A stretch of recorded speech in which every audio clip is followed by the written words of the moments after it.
बर्दघाट नगरपालिका वडा नम्बर 4 मा रहेको बर्दघाट खानेपानी तथा सरसफाई उपभोक्ता संस्थाको खानेपानी सुरक्षा टोलीको आयोजनामा स्थानीय आमा समूहसँग खानेपानी सुरक्षा सम्बन्धी कार्यक्रम सम्पन्न गरिएको छ। कार्यक्रम बर्दघाट नगरपालिका वडा नम्बर 4 का वडा अध्यक्ष वेदवीना तिवारीको प्रमुख आतिथ्यतामा सम्पन्न भएको छ। कार्यक्रमलाई सम्बोधन गर्दै प्रमुख अतिथि तिवारीले बर्दघाट खानेपानी तथा उपभोक्ता संस्था उपभोक्ताप्रति कति जिम्मेवारी छ भन्ने राम्रो उदाहरण उपभोक्तालाई हरेक पल सचेत गराउन गरिएका क्रियाकलापले दर्शाउने बताउनुभयो। हाम्रो स्वास्थ्यप्रति र उहाँ यो संस्था कति जिम्मेवारी हामीले बुझ्न त्यति कुरा हो। उहाँहरू कति जिम्मेवारी हुनुहुन्छ र हामीलाई प्रत्यक्ष यो पानी पिउँदै गर्दाखेरि हामीलाई कति फाइदा कुन कुरामा फाइदा हुँदो रहेछ, रोगबाट हामी बचिँदो रहेछ। पानी जोगाउने पनि कर्तव्य हजुरहरूको सदुपयोग गर्ने पनि र दुरुपयोगबाट रोक्नु पनि तपाईँहरूकै बढी जिम्मेवारी भएको हुँदाखेरि अलिकति बढी तपाईँहरूलाई यहाँ जोड्नु भएको हो कि जस्तो मलाई लाग्छ।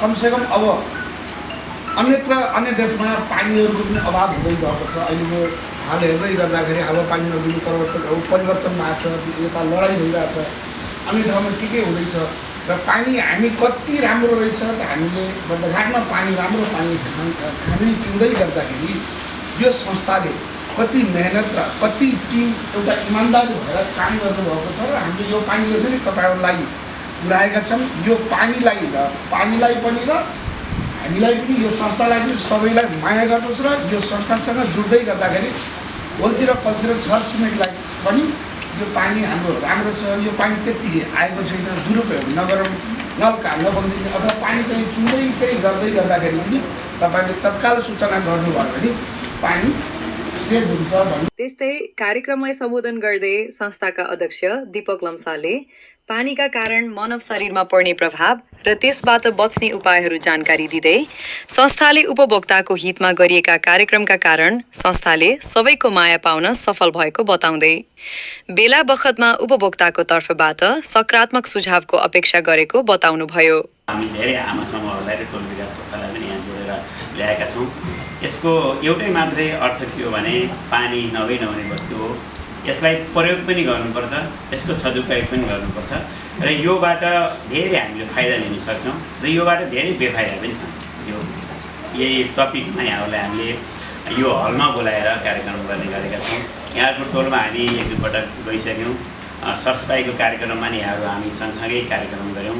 यो हलमा ल्याएर यहाँहरूलाई अलिकति प्रशिक्षित गर्दा यहाँहरूले जानेका कुरा हामीलाई सिकाउने र हामीले जानेका कुरा यहाँलाई सिकाउने गर्दा हामीलाई अलिकति यो क्षण महत्त्वपूर्ण लाग्यो। त्यस्तै कार्यक्रमलाई सम्बोधन गर्दै डाँडाटोल विकास संस्थाका अध्यक्ष भोजराज खनालले संस्थाले खानेपानी सुरक्षाका सवालमा मुहानदेखि मुखसम्म स्वच्छ पानी वितरण गरिएकोमा खुसी व्यक्त गर्दै मुहान संरक्षणका लागि संस्था मात्र नभनी सबैले आआफ्नो स्थानबाट कार्य गर्नुपर्ने विचार व्यक्त गर्नुभयो। गत वर्ष जुन हामीले यो विश्व वातावरण दिवसको उपलक्ष्यमा हामीले खानेपानीले चाहिँ हामीलाई मुहानसम्म भिजिट गराउनु भयो।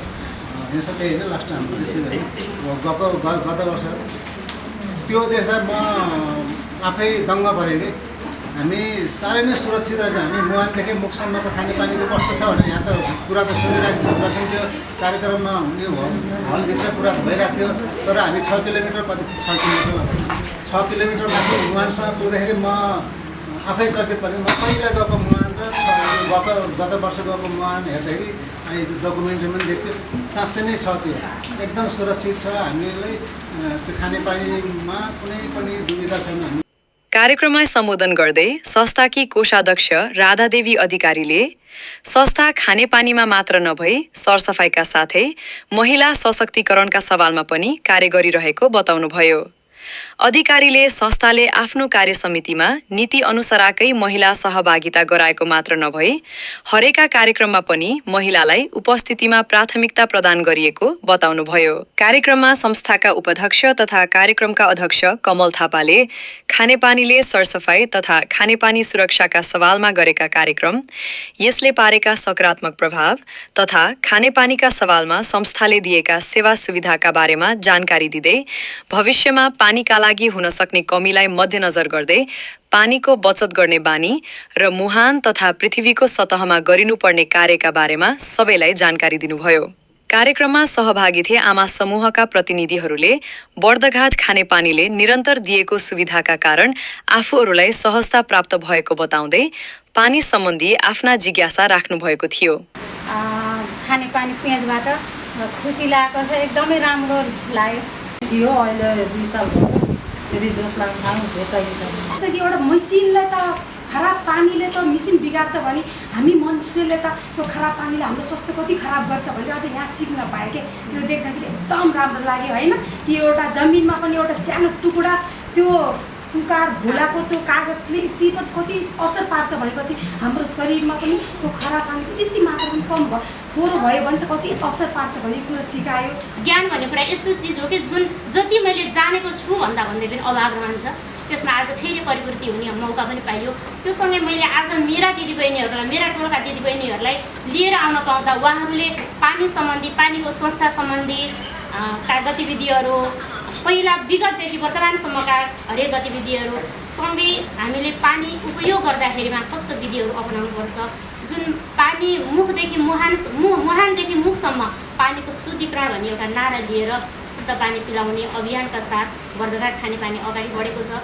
त्यो कुरालाई चाहिँ कसरी मुखसम्म शुद्ध पुग्छ, हामीले मुहान सफा गरेर मात्र हुँदैन, हजुरहरू उपभोक्ता जीवहरूले चाहिँ यसरी मुखसम्म शुद्ध पानीलाई चाहिँ ग्रहण गर्नुहोस् है भनेर जुन ज्ञान हाम्रा दिदीबहिनीहरूलाई आज प्रदान गर्नुभयो त्यो पक्कै पनि सराहनीय कुरा हो। कार्यक्रममा संस्थाका व्यवस्थापक विष्णुकुमार भुषालले संस्थाका विगत र वर्तमानका बारेमा चित्रण गर्दै सहभागीलाई बर्दघाट खानेपानी संस्था र यसले गरेका क्रियाकलापका बारेमा जानकारी दिनुभयो। संस्थाका उपाध्यक्ष कमल थापाको अध्यक्षतामा सञ्चालित कार्यक्रमको सञ्चालन संस्थाका सचिव शोभाकान्ता कोइरालाले गर्नुभएको थियो।